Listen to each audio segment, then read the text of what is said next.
तो कल हमने प्रथम स्कंद के तृतीय अध्याय से पाठ किया था और हमने देखा था भगवान के 24 अवतारों के बारे में। तो यह सूची क्रमबद्ध रूप से हमने देखी थी, किस प्रकार भगवान अलग-अलग अवतारों में आते हैं और अलग-अलग प्रयोजनों को सिद्ध करते हैं। अभी वह सूची पूर्ण होने के बाद उसके आगे से पढ़ते हैं।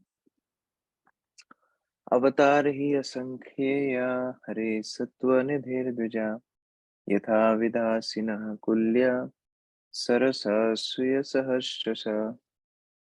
यामिनी माता जी पढ़िए अनुवाद।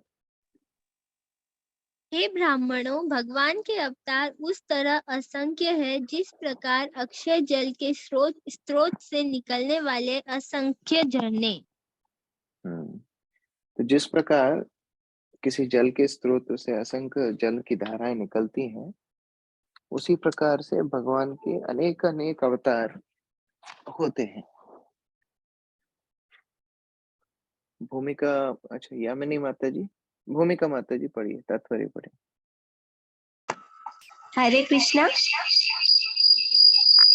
जब भगवान के अवतारों की यहाँ पर दी गई सूची पूर्ण नहीं है, यह केवल समस्त अवतारों की आंशिक झलक है। अन्य अनेक अवतार हैं, यथा श्री, हयग्रीव, हरि, हंस, प्रश्चिन्नगर्भ, विभु, सत्यसेन, वैकुंठ, सार्वभौम, विश्वक्सेन, धर्म सेतु, सुदामा, योगेश्वर, बृहदभानु तथा प्राचीन युग के अन्य अनेक अवतार। श्री प्रहलाद महाराज ने अपनी स्तुति से कहा है, हे प्रभु, आप अपने भक्तों के पालन तथा अभक्तों के संहार के लिए उतने ही अवतार धारण करते हैं जितने की जलचर, वनस्पतियां, सरीसृप, पक्षी, जंतु, मनुष्य, देवता आदि योनियां हैं।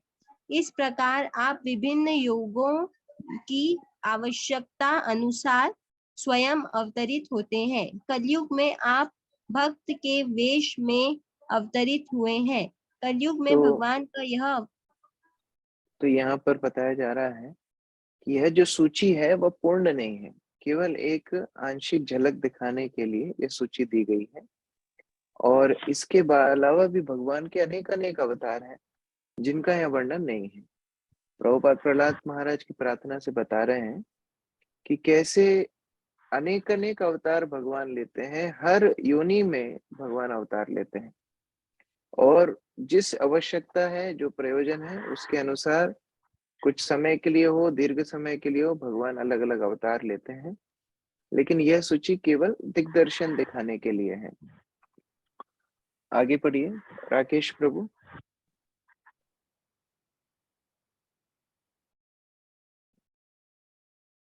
राकेश ठाकुर प्रभु। हरे कृष्ण प्रभु जी, धन्यवाद, पढ़िए। कलयुग में भगवान का यह अवतार भगवान चैतन्य महाप्रभु के रूप में है। भगवत तथा अन्य शास्त्रों में ऐसे कई स्थल है जहाँ श्री चैतन्य महाप्रभु के रूप में भगवान के अवतार का स्पष्ट उल्लेख हुआ है। ब्रह्मा संहिता में भी परोक्ष रूप से कहा गया है कि यद्यपि भगवान के अनेक अवतार हुए हैं, यथा राम, नरसिंह, वाराह, मत्स्य, कुर्म आदि, लेकिन कभी कभी भगवान खुद अवतारित होते हैं। अतः भगवान कृष्ण तथा भगवान श्री कृष्ण महाप्रभु अवतार नहीं है, अपितु में अन्य समस्त अवतारों के मूल उद्गम है। उनकी स्पष्ट व्याख्या अगले श्लोक में की है। तो यहाँ पर बताया जा रहा है कि किस प्रकार भगवान के अनेक अनेक अवतार होते हैं, लेकिन बीच बीच में भगवान स्वयं भी नीचे आते हैं और वो स्वयं प्रकाश भगवान के बारे में अगले श्लोक में वर्णन हुआ है। परमेश्वरी माता जी।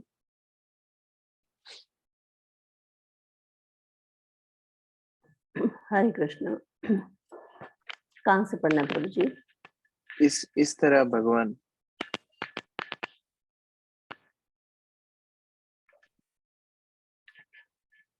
ओके। इस तरह भगवान उन असंख्य अवतारों के अक्षय स्रोत हैं जिनका उल्लेख सदा नहीं किया जाता, किंतु ऐसे अवतार विशिष्ट अलौकिक कार्यकलापों के कारण विख्यात होते हैं जो किसी सामान्य जीव द्वारा संपन्न नहीं हो सकते। भगवान के प्रत्यक्ष तथा अप्रत्यक्ष शक्त्यावेशित अवतारों की यही सामान्य पहचान है। ऐसे कुछ अवतार जिनका ऊपर उल्लेख हुआ है प्रायः पूर्णांश हैं। उदाहरणार्थ कुमारगण दिव्य ज्ञान से विभूषित थे। नारद भक्ति से अवशिष्ट एक सेकंड नारद भक्ति से आविष्ट थे। महाराज पिथु प्रशासनिक कार्य की शक्ति से युक्त थे। मत्स्य अवतार प्रत्यक्ष पूर्णांश हैं। इस तरह समग्र ब्रह्मांडों में भगवान के असंख्य अवतार उसी तरह से निरंतर होते रहते हैं जिस प्रकार जल प्रपातों से निरंतर जल। तो कई बार ऐसा लग सकता है कि ये अवतार का स्क्रॉल नाम कर तो लिस्ट में नहीं है, उस अवतार का नाम लिस्ट में नहीं है, लेकिन प्रभुपाद यहाँ बता रहे हैं कि वो सभी कुछ अभूतपूर्व कार्य करते हैं, अलौकिक कार्य करते हैं जो सामान्य मनुष्य के लिए संभव नहीं है करना। जैसा प्रभुपाद को कई बार तथाकथित अवतारों के बारे में जब पता पड़ता था तो प्रभुपाद उनको चुनौती देते थे कि भगवान कृष्ण ने गिरि गोवर्धन उठाया, आप एक टेबल उठाइए, 7 दिन के 7 घंटे उठाइए, एक उंगली के एक हाथ पे उठाइए ना। एक और बार प्रभुपाद को अमेरिका में एक तथाकथित भगवान के बारे में पता पड़ा था, तो प्रभुपाद ने उनसे पूछा, उनके अनुयायियों से, कि हमको उनसे मिलवाओ। तो बोले नहीं नहीं, हमारे भगवान तो अभी डेंटिस्ट के पास गए हैं। तो प्रभुपाद प्रवचनों में बहुत बार बोलते थे कि ये कैसा भगवान है जिसको डेंटिस्ट के पास जाना पड़ता है, जिसके दांत में भी दर्द होता है। तो इस प्रकार के सस्ते भगवानों को भागवत कभी समर्थन नहीं देती है।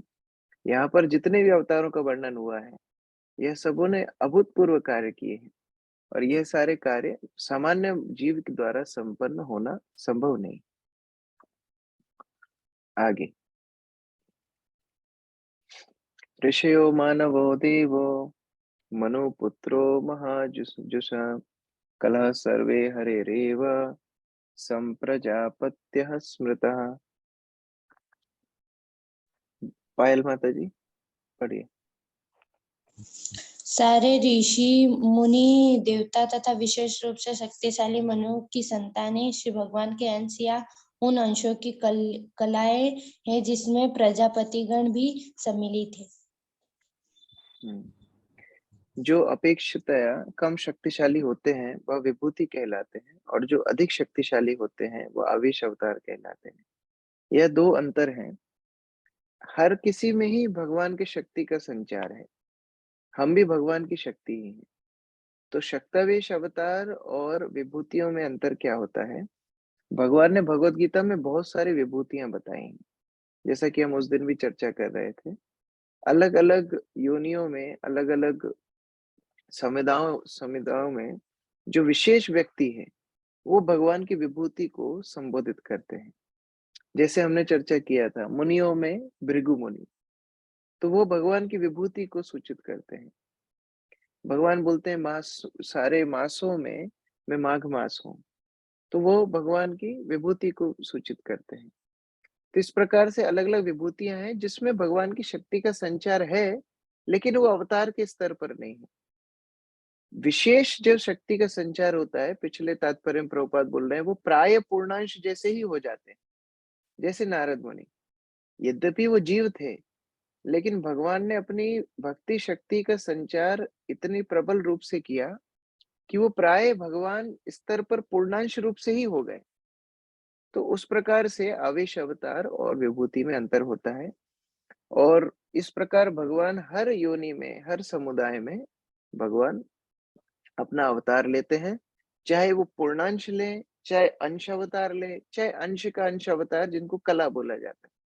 तो 3 चीजें हैं, एक है पूर्णांश, एक है अंश, एक है कला, जो अंश का भी अंश होता है ना। जैसे महाविष्णु, हमने पिछले कई सत्रों में 2-3 बार चर्चा की है कि कैसे वो भगवान के अंश हैं।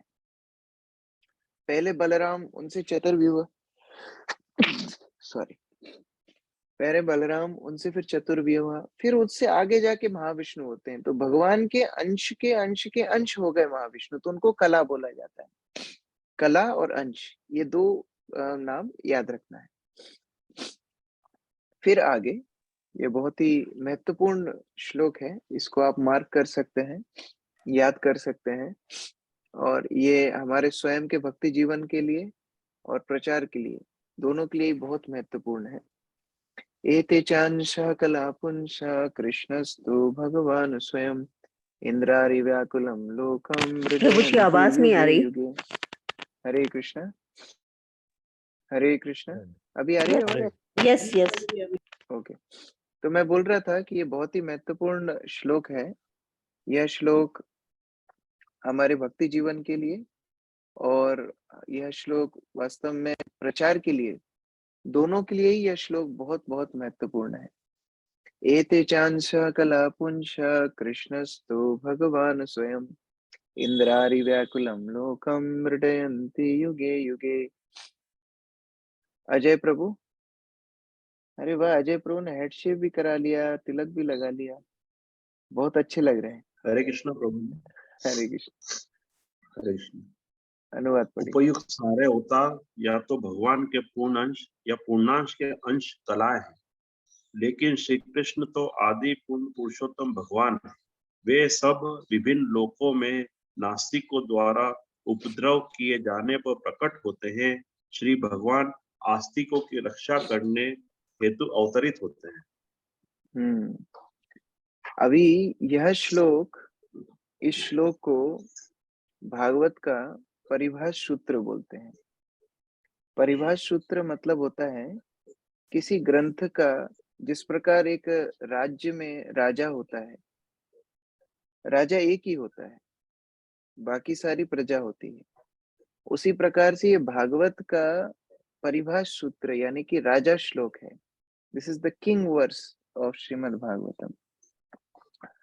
जिस प्रकार सारे प्रजा राजा को सेवा करते हैं, उसी प्रकार किसी भी ग्रंथ के बाकी सारे श्लोक परिभाष सूत्र की सेवा करते हैं, उसी की व्याख्या करने के लिए वह लगते हैं। तो यह श्लोक भगवान श्री कृष्ण की स्थिति को बहुत ही सहज और बहुत ही स्पष्ट रूप से बताते हैं। पूरे अवतारों का वर्णन करने के बाद बहुत ही स्पष्ट रूप से व्यासदेव बता रहे हैं कि उपर्युक्त जितने भी अवतार अभी हमने पढ़े हैं, वो या तो भगवान के अंश हैं या कला है। एते च अंश कलह पुंश, या तो अंश है या कला है। कला का अर्थ होता है अंश के अंश। लेकिन कृष्णस्तु भगवान स्वयं, कृष्ण केवल कृष्ण, कृष्णस्तु, तू का अर्थ होता है केवल। भगवान श्री कृष्ण ही पूर्ण पुरुषोत्तम भगवान है। जब जब भी इंद्रारि व्याकुलम लोकम, इंद्र के शत्रु यानी कि देवताओं के शत्रु यानी कि राक्षस नास्तिकगण जब आक्रमण करते हैं, उपद्रव करते हैं, धर्म का नाश करते हैं, मृडयंती युगे युगे, भगवान युगो युगो में अवतरित होते हैं अलग अलग अवतार लेकर। यह श्लोक बहुत ही महत्वपूर्ण श्लोक है और इसको भक्त लोग मार्क करके याद कर सकते हैं। आगे मनीषा माता जी तात्पर्य पढ़िए।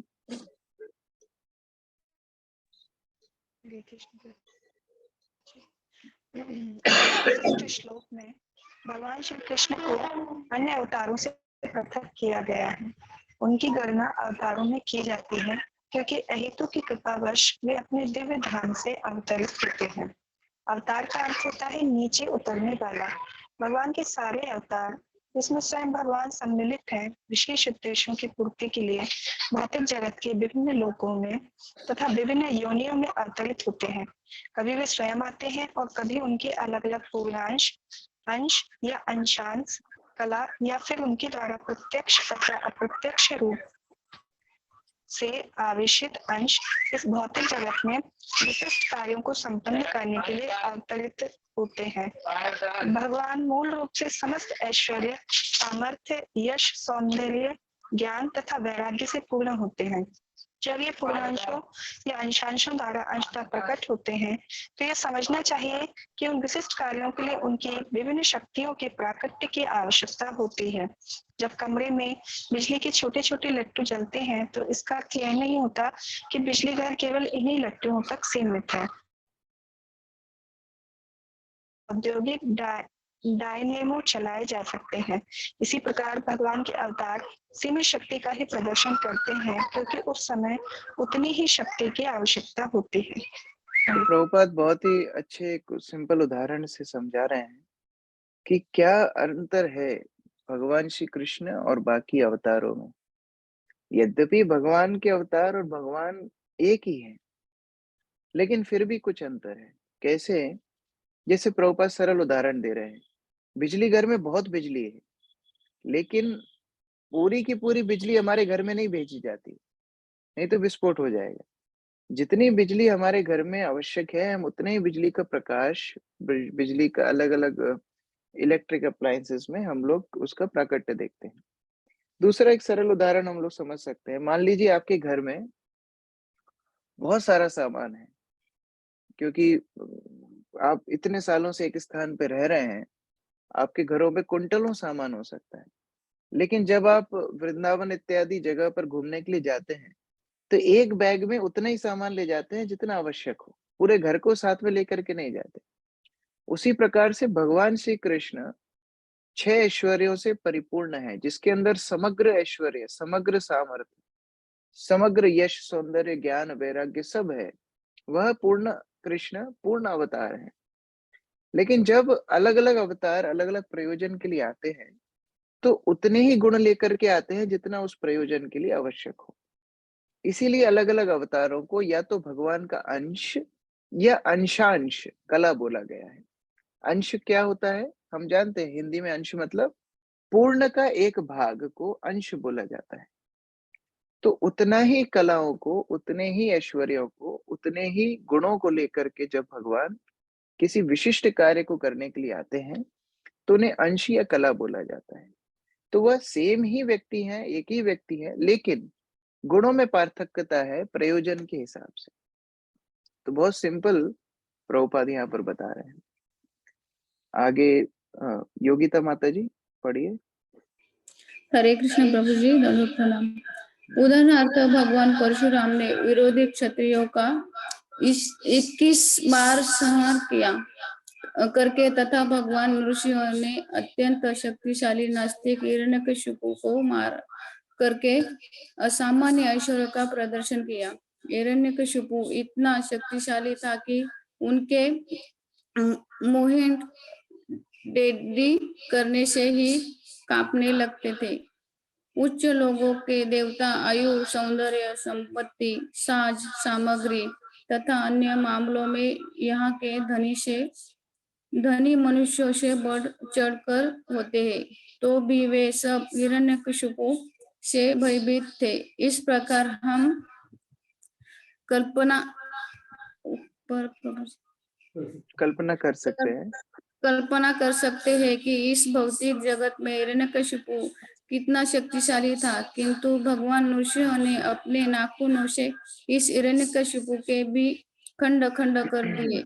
इसका अर्थ यह हुआ कि भौतिक दृष्टि से कोई चाहे कितना ही बलशाली क्यों न हो, वह भगवान के नाखूनों की शक्ति का सामना नहीं कर सकता। इसी प्रकार जगदन्य ने समस्त अवज्ञाकारी राजाओं को उनके राज्यों में जाकर मारने की दैवी शक्ति दिखाई। भगवान के शक्तिवेश अवतार नारद तथा पूर्णवश अवतार वराह तथा प्रत्यक्ष अवेश अवतार भगवान बुद्ध ने जन समूह में श्रद्धा उत्पन्न की। राम तथा धन्वंतरी अवतारों से उनकी ख्याति का तथा बलराम, मोहिनी एवं वामन ने उनके सौंदर्य का प्रदर्शन किया। दत्तात्रेय, मत्स्य कुमार तथा कपिल ने उनके दिव्य ज्ञान का प्रदर्शन किया। नर तथा नारायण ऋषियों ने उनके त्याग का प्रदर्शन किया। इस प्रकार भगवान के समस्त अवतारों ने प्रत्यक्ष या प्रत्यक्ष रूप से विभिन्न लक्षणों का प्रदर्शन किया, लेकिन आदि भगवान कृष्ण ने भगवान के संपूर्ण लक्षण प्रकट किए। इस प्रकार इसकी पुष्टि होती है कि वे अन्य समस्त अवतारों के उद्गम है और उनका सबसे असामान्य लक्षण तो वह था जिनमें उन्होंने गोपियों के साथ अपनी लीलाओं के रूप में अपनी अंतरंगा शक्ति का प्रदर्शन किया। गोपियों के साथ उनकी लीलाएं उनके दिव्य अस्तित्व, आनंद तथा ज्ञान की स्थिति को प्रकट करने वाली है। यद्यपि ये ऊपर से प्रणय काम जैसी लगती है, गोपियों के साथ उनकी लीलाओं के प्रति विशेष आसक्ति का कभी गलत अर्थ नहीं लगाना चाहिए। भगवान के दशम स्कंद में इन लीलाओं का वर्णन है। गोपियों के साथ कृष्ण की लीलाओं के दिव्य स्वरूप को समझ पाने के लिए किसी भी जिज्ञासु को यह भगवान अन्य 9 स्कंदों द्वारा धीरे धीरे अग्रसर कराता है। हरे कृष्ण। तो यहाँ पर अलग अलग अवतारों का अलग अलग प्रयोजन बताया गया है। जिस प्रकार भगवान परशुराम और भगवान नृसिंहदेव की शक्ति का प्रमाण प्रभुपाद दे रहे हैं, उसी प्रकार से अलग अलग अवतारों का अलग अलग प्रयोजन होता है और वो उतने ही गुणों को लेकर के, उतने ही गुणों को प्रकट करके अवतार लेते हैं। लेकिन भगवान श्री कृष्ण अपनी अंतरंगा शक्ति का प्रदर्शन करते हैं, क्योंकि वास्तव में भगवान श्री कृष्ण के लिए करणीय कोई कार्य नहीं। वह अपने कार्यों को अलग अलग कला और अंशों के द्वारा पूर्ण करते हैं। एक सहज कथा है जो शुरुआत के प्रचार के दिनों में हम सबको सुनाते हैं कि एक व्यक्ति अलग अलग मंदिरों में जा रहा था, विदेशी आदमी था, भारत के अलग अलग मंदिरों में जाता है और वह निश्चय करना चाहता है कि भगवान कौन है। तो देवी माता के मंदिर में जाता है, शिव जी के मंदिर में जाता है, हनुमान जी के मंदिर में जाता है, रामचंद्र जी के मंदिर में जाता है और बाद में श्री श्री राधा माधव के मंदिर में आता है और वहां आकर के चिल्लाने लगता है कि यही भगवान है। लोग उसको पूछते हैं कि आपको कैसे पता कि राधा माधव ही भगवान है, राधा कृष्ण ही भगवान है? तो वो बोलता है कि मैं सब मंदिरों में गया तो सभी कोई ना कोई कार्य कर रहे हैं। हनुमान जी पर्वत उठा रहे हैं, शिव जी ध्यान में लगे हुए हैं और रामचंद्र जी धनुष बाण उठाए हुए हैं, देवी माता के हाथ में त्रिशूल है। बोले ये एकमात्र है जिनको मैं देख रहा हूँ कि इनको कुछ काम नहीं है, ये अपनी गर्लफ्रेंड के साथ बांसुरी बजा रहे हैं। तो बोले यही भगवान होना चाहिए।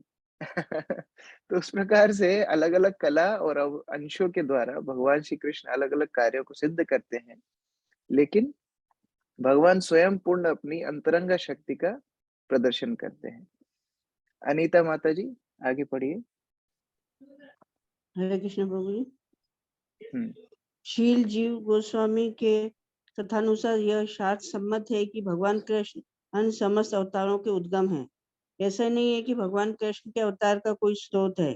परम सत्य के सारे लक्षण भगवान श्री कृष्ण के व्यक्तित्व में पूर्ण रूप से निहित हैं और भगवत गीता में भगवान स्पष्ट घोषित करते हैं कि उनके समान या उनसे बढ़कर कोई सत्य नहीं है।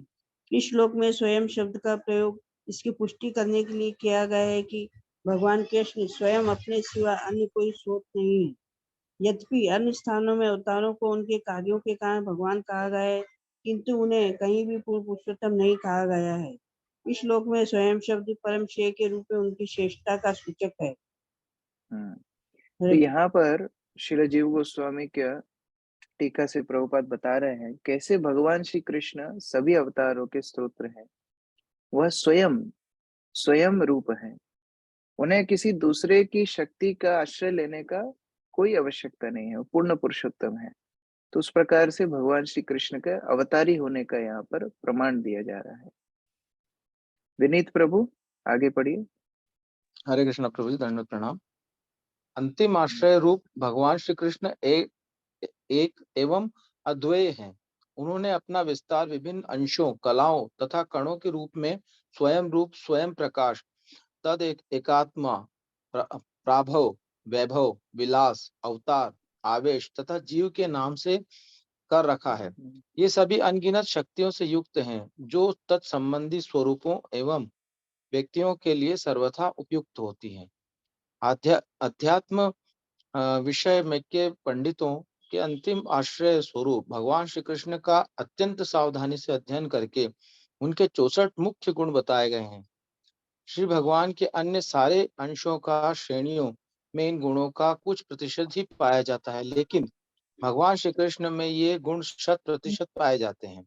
स्वयं प्रकाश और तद एकात्मा से लेकर अवतार की श्रेणियों तक के उनके निजी विस्तार जो सब विष्णु तत्व हैं, उनमें 93% तक ये दिव्य गुण पाए जाते हैं। शिव में जो न तो अवतार हैं न आवेश, न ही इन दोनों के बीच आते हैं, उनमें लगभग 84%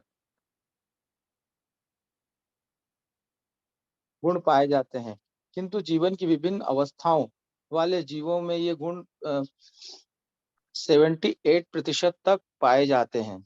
इस भौतिक जगत की बद्ध अवस्था में जीवों के धार्मिक जीवन के अनुसार उनमें ये गुण बहुत थोड़ी मात्रा में पाए जाते हैं। जीवों में सर्वाधिक पूर्ण जीव ब्रह्मा है, जो एक ब्रह्मांड के अधिष्ठाता हैं। उनमें 78% तक ये गुण पूर्ण मात्रा में पाए जाते हैं। अन्य देवताओं में इन गुणों की मात्रा कम होती जाती है, और मनुष्यों में तो इसकी अत्यल्प मात्रा पाई जाती है। मनुष्य जीवन की पूर्णता का मानदंड यह है कि वह इन गुणों को 78% तक पूर्ण मात्रा में बढ़ाए। जीव में कभी भी श्री शिव, श्री विष्णु या भगवान श्री कृष्ण के समान गुण नहीं आ सकते। कोई भी जीव 78% गुणों को पूर्ण रूप से विकसित करके दिव्यता प्राप्त कर सकता है, लेकिन वह कभी भी श्री शिव, श्री विष्णु या श्री कृष्ण नहीं बन सकता। हाँ, कालक्रम में वह ब्रह्मा बन सकता है। वे देवी जीव जो आध्यात्मिक आकाश के ग्रहों के निवासी होते हैं, वे हरिधाम तथा महेश धाम जैसे विभिन्न आध्यात्मिक ग्रहों में श्री भगवान के सनातनी साथी होते हैं।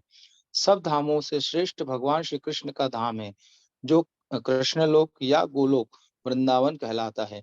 जो जीव 78% गुण पूर्ण मात्रा में विकसित कर लेता है, वह इस भौतिक शरीर को त्यागने के पश्चात कृष्ण लोक में प्रवेश कर सकता है। हरे कृष्ण। तो यहाँ पर बताया जा रहा है कि कृष्ण के अंदर जो 64 गुण हैं, वह 64 गुण और किसी अवतार के अंदर भी नहीं होते हैं। जितने भी विष्णु तत्व हैं, उनके अंदर मैक्सिमम 60 गुण होते हैं। जितने भी विष्णु तत्व हैं, उसके बाद भगवान शिव के अंदर 55 गुण होते हैं, और ब्रह्मा जो सर्वश्रेष्ठ जीव है, उनके अंदर 50 गुण होते हैं। तो यह 4 गुण आप लोग लिख सकते हैं, जो केवल भगवान श्री कृष्ण के अंदर हैं और किसी विष्णु अवतार के अंदर भी नहीं है। यह 4 गुण हैं। प्रथम है लीला माधुरी। भगवान अपनी लीला के माधुर्य से सभी जीवात्माओं को आश्चर्यचकित कर देते हैं और आकृष्ट करते हैं। यह लीलाएं हर व्यक्ति को आकर्षित करने वाली होती है, इसलिए भगवान का नाम कृष्ण है, जो सर्वाकर्षक है। दूसरा है प्रेम माधुरी। प्रेम माधुरी का अर्थ होता है जो अपने भक्तों से इतना प्रेम करते हैं कि जिसकी कोई सीमा नहीं है। भक्त वात्सल्यता की परिकाष्ठा भगवान श्री कृष्ण को बोला गया है। तीसरा है रूप माधुरी, जिनकी सौंदर्य सभी चर और अचर जीवों को सभी को आकृष्ट करती है, रूप माधुरी। और चौथा है वेणु माधुरी, जो बंसी बजाते हैं, वेणु बजाते हैं और वेणु के माध्यम से सारे जीवात्माओं को आकृष्ट करते हैं। हमारे आचार्य लोग बताते हैं कि किस प्रकार भगवान की वेणु का प्रभाव होता है। जब भगवान वेणु सीधे देख करके वेणु बजाते हैं, तो सारी प्रकृति, जितनी भी प्रकृति है, अचर वस्तुएं हैं, पेड़ हैं, पौधे हैं, वह सब अपना रूप छोड़ करके भगवान श्री कृष्ण की सेवा में लग जाते हैं। जब भगवान नीचे देख करके वेणु बजाते हैं, तो सारे जानवर वह सब भगवान से आकृष्ट हो जाते हैं। जब भगवान ऊपर देख करके वेणु बजाते हैं, तो सारे देवता गण, ब्रह्मलोक तक के सारे निवासी अपना सब कार्य छोड़ करके पूर्ण रूप से मुग्ध हो जाते हैं, भगवान श्री कृष्ण के ऊपर आकृष्ट हो जाते हैं। इसमें आचार्य लोग बताते हैं कि विष्णु अवतार भी सम्मिलित है। जब भगवान ऊपर देख करके वेणु बजाते हैं, वो भी स्तब्ध रह जाते हैं। उसके बाद जब भगवान सीधी तरफ देख करके वेणु बजाते हैं तो सारे ब्रजवासी गोप कुमार, जितने भी भगवान के पिता माता वरिष्ठ गोपियां, ये सारे आकृष्ट हो जाते हैं। और जब भगवान लेफ्ट साइड उल्टी साइड देख करके झुक करके वेणु बजाते हैं तो श्रीमती राधा रानी इत्यादि गोपियां जो भगवान की माधुर्य रस में है वो आकृष्ट होती हैं। इसलिए आप देखेंगे कि हमारे मंदिरों में जो भगवान का त्रिभंग रूप होता है तो भगवान का जो मुखारविंद है वो लेफ्ट साइड टिल्टेड होता है, क्योंकि उस समय वो गोपी बजा रहे हैं, गोपियों के लिए वेणु बजा रहे हैं। तो यह विशेष 4 गुण भगवान श्री कृष्ण के अंदर होते हैं। बाकी 60 गुण अलग अलग अवतारों के अंदर होते हैं। यद्यपि हमने चर्चा पहले की है। ये चार्ट दिख रहा है आपको? जी प्रभु।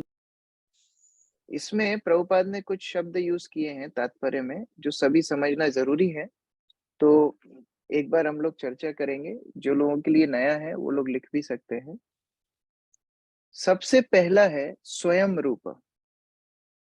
स्वयं रूप, स्वयं यानी खुद का, रूप यानी भगवान का ओरिजिनल फॉर्म। जिस रूप से सारे अवतारों का प्रकाश होता है उनको स्वयं रूप बोला जाता है, जो भगवान श्री कृष्ण है, स्वयं रूप। उसके बाद होता है स्वयं प्रकाश। उनके स्वयं के, उन्हीं के, उनमें कोई भेद नहीं है, उन्हीं के प्रकाश, पहले एक्सपेंशन। वह 2 प्रकार के होते हैं। स्वयं प्रकाश 2 प्रकार के होते हैं। एक होता है प्रभाव, एक होता है वैभव। एक प्रभाव, एक वैभव। प्रभाव में क्या होता है? प्रभाव में भगवान की फोटोकॉपी होती है। एक तरह से फोटोकॉपी मतलब एक जैसा रूप। जैसे रासलीला में भगवान हर गोपी के साथ श्याम सुंदर रूप में थे, एकदम सेम टू सेम कृष्ण। लीलाएं अलग अलग कर सकते हैं, उनकी अंग भंगी अलग अलग हो सकती है, लेकिन रूप एकदम एज इट इज होगा। जैसे द्वारका में 16,108 पत्नियों के साथ भगवान 16,108 रूपों में रहते हैं। सभी वसुदेव हैं, सबके छाती पे श्रीवत्स है, सबको कौस्तुभ मणि है, एज इट इज एकदम। इसको बोलते हैं प्रभाव। दूसरा स्वयं प्रकाश है वैभव। वैभव अवतार कौन से होते हैं? एक्चुअली अवतार नहीं है, वैभव भगवान का प्रकाश। प्रकाश और अवतार में अंतर होता है।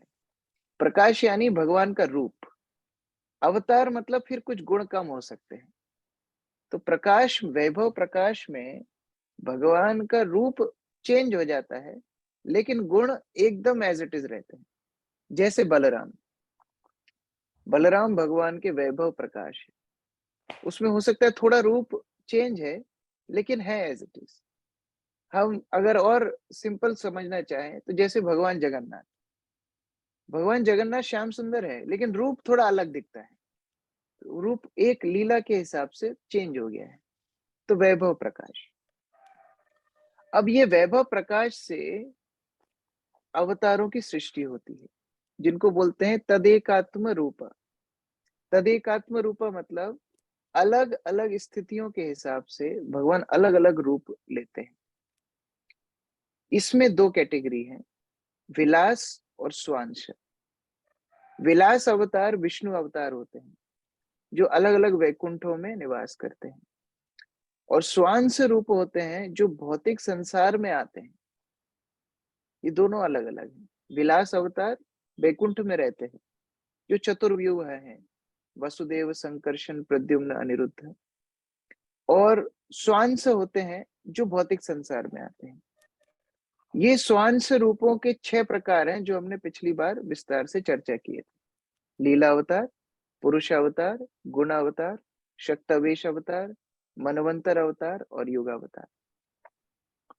तो इस प्रकार श्रील प्रभुपाद इसकी व्याख्या परपट में किए हैं कि ये स्वयं रूप, स्वयं प्रकाश, प्रभाव, विलास, तदेकात्मा, स्वांश, विलास, ये सभी अवतारों के स्तोत्र हैं भगवान श्री कृष्ण, जो इस श्लोक के माध्यम से बताया जा रहा है। एते चांस कलह पुंस कृष्णस्तु भगवान स्वयं। यह श्लोक बहुत ही महत्वपूर्ण है। जैसा कि हमने चर्चा किया है, परिभाष सूत्र है भागवत का। ये बार बार परिभाष सूत्र नहीं आते हैं, एक बार ही आते हैं पूरे ग्रंथ में। और सारे श्लोकों का किसी भी ग्रंथ के यही एकमात्र उद्देश्य होता है कि इस परिभाष सूत्र की सेवा की जाए, यानी कि इन्हीं की व्याख्या को विस्तार करने के लिए बाकी श्लोकों की सृष्टि होती है।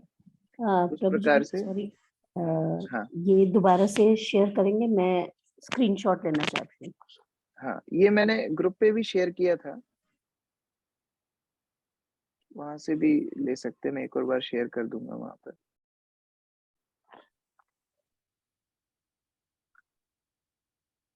ओके, सो किसी का कोई प्रश्न है इसके आगे बढ़ने से पहले? हरे कृष्ण प्रभु जी, हिंदी में नहीं शेयर कर सकते क्या? हिंदी में मुझे ढूंढना पड़ेगा, ढूंढ के शेयर करेंगे। आपको तो मराठी में लगेगा फिर।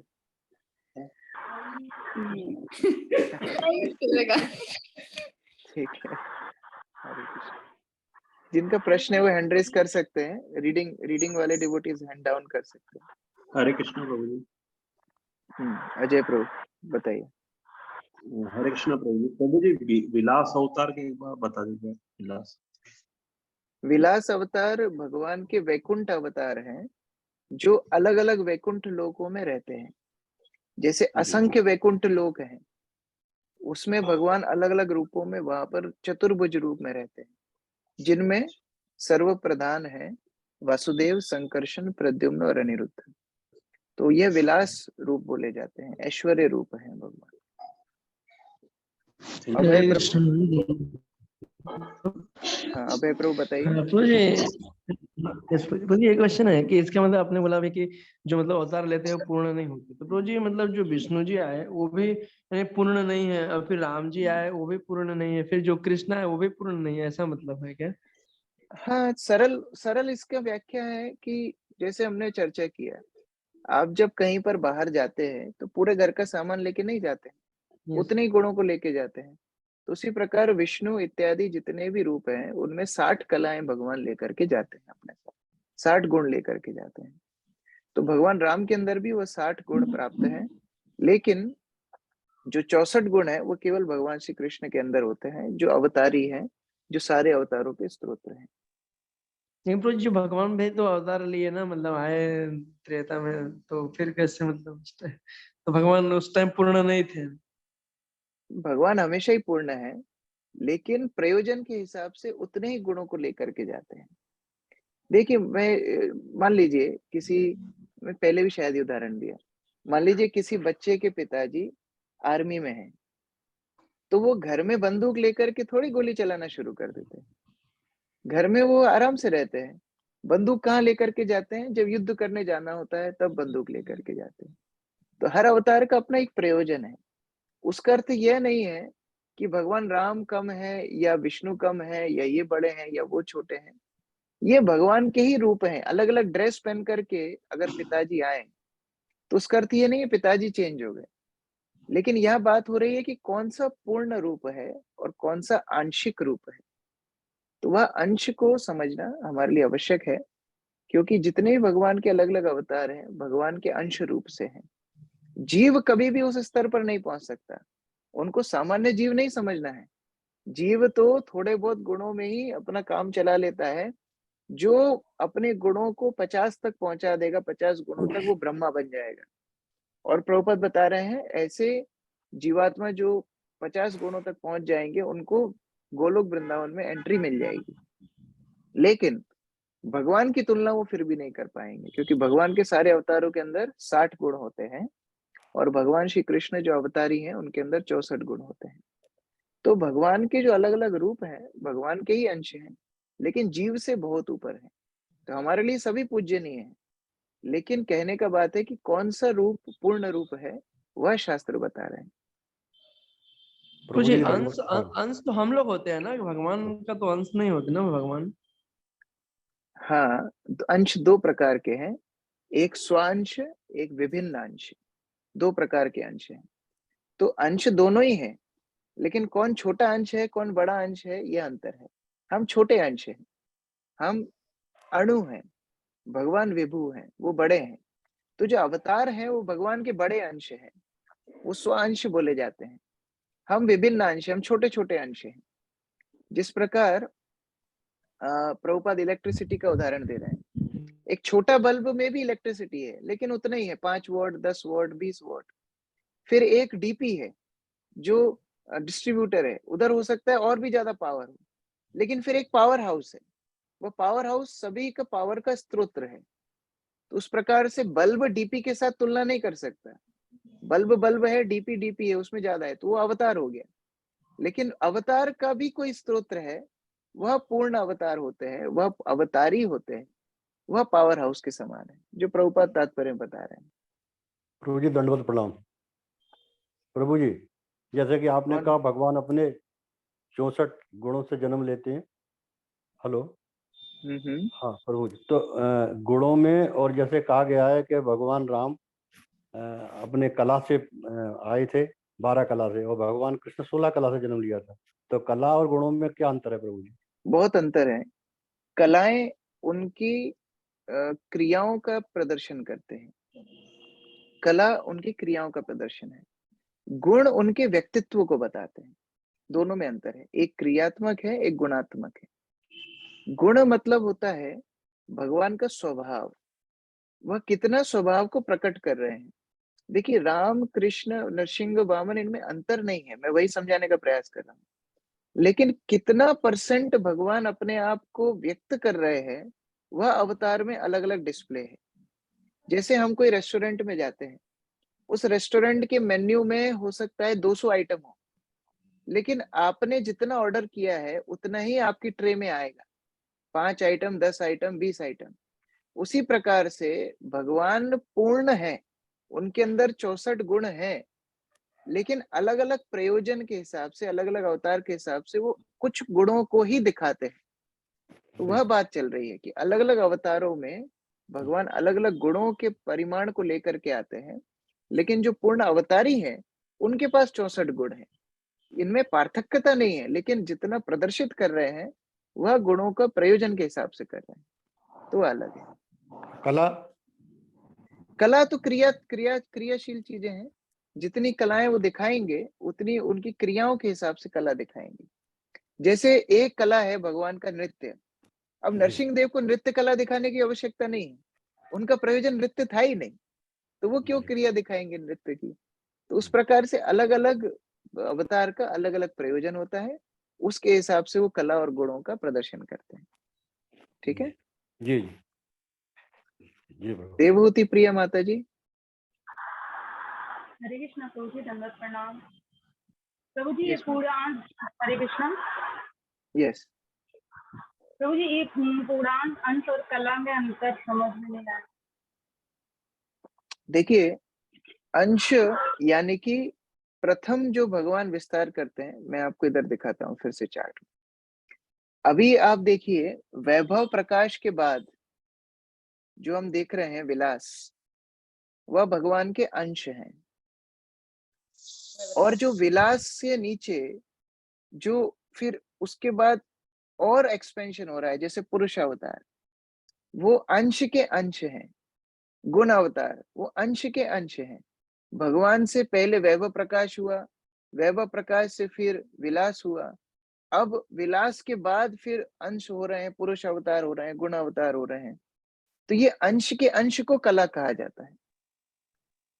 अंतर समझ में आया? एक है बेटा, एक है पोता।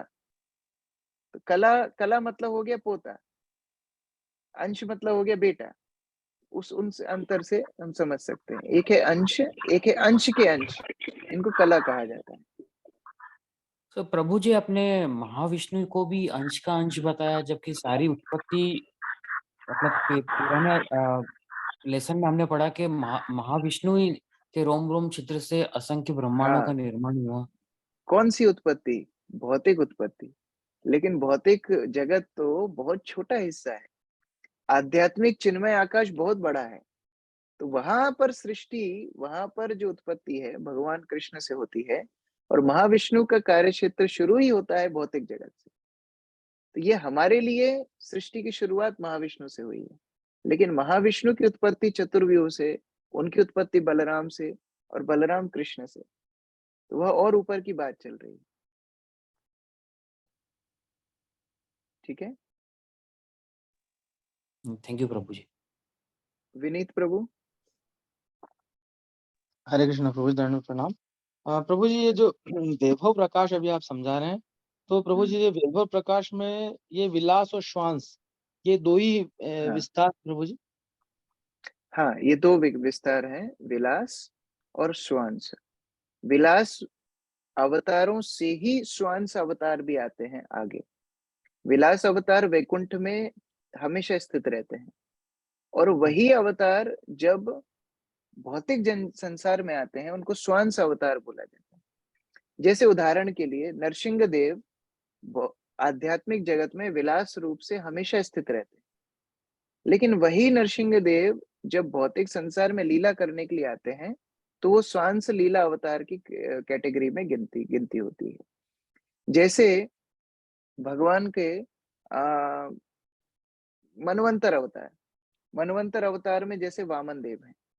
वामन देव हमेशा आध्यात्मिक जगत के एक वैकुंठ ग्रह में वामन देव स्थित हैं, तो वो विलास अवतार है। लेकिन जब वो स्वयं मनवंतर में मदद करने के लिए अवतार लेते हैं तो उनको श्वांस मनवंतर अवतार भी बोला जाता है। तो श्वांस अवतार भौतिक जगत में होते हैं, ये सारे भौतिक जगत की कैटेगरी है, और विलास अवतार जो है भगवान के आध्यात्मिक जगत में रहते हैं। इतना मुख्य अंतर है। ठीक है विनीत प्रभु? जी प्रभु जी, थैंक यू। हरे कृष्ण। अजय प्रभु, और कोई क्वेश्चन है?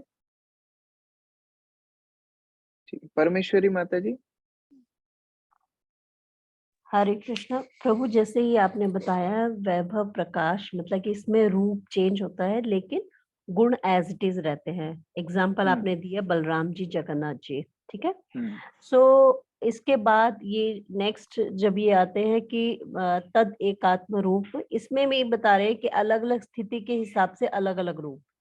हाँ। तो जैसे अब जगन्नाथ जी हैं तो ये भी तो अलग स्थिति के हिसाब से इनका रूप अलग है। मीन्स ये थोड़ा लेकिन जगन्नाथ जी के मूड में, उनके गुणों में कोई अंतर नहीं है।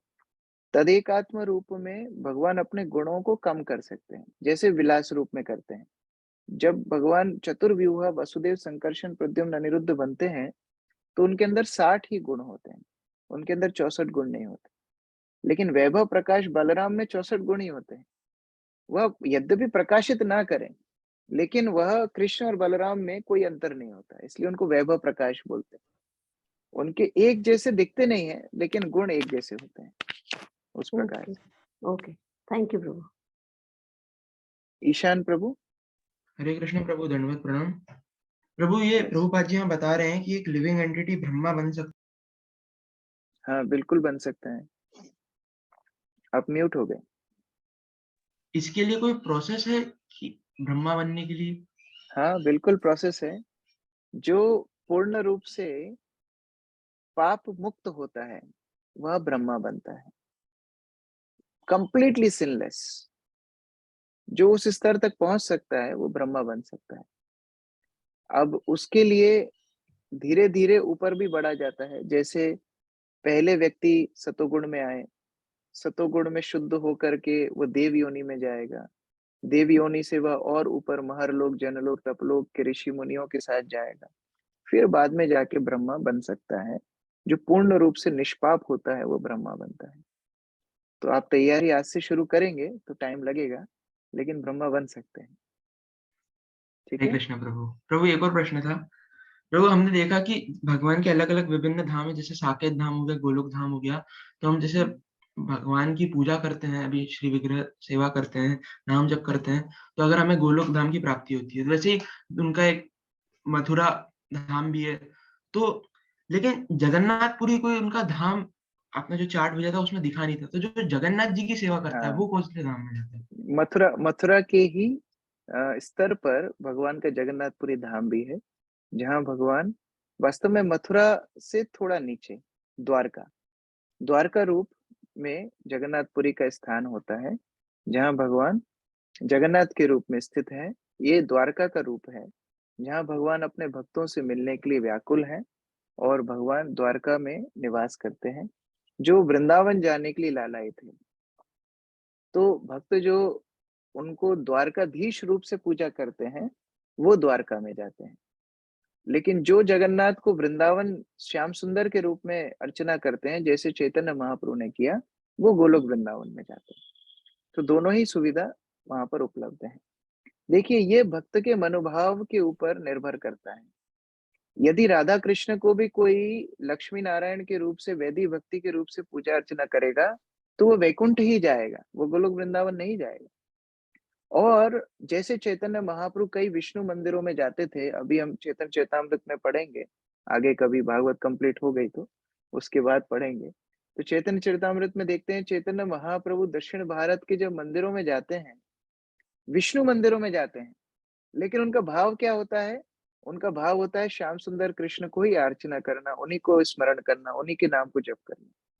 तो ऐसा भी होता है, भक्त का भाव जिस प्रकार होता है, उस प्रकार उसको गति मिलती है, क्योंकि भगवान सामने जो है, वह केवल भगवान भक्त के भाव को ग्रहण कर रहे हैं।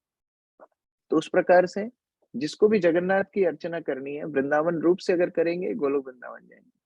अगर द्वारकाधीश रूप से करेंगे, तो फिर द्वारका में भगवान जगन्नाथ का रूप वहां पर स्थित है, जहां पर भक्त लोग द्वारका में पहुंच जाएंगे। ठीक है जी प्रभु। प्रभु एक और प्रश्न था।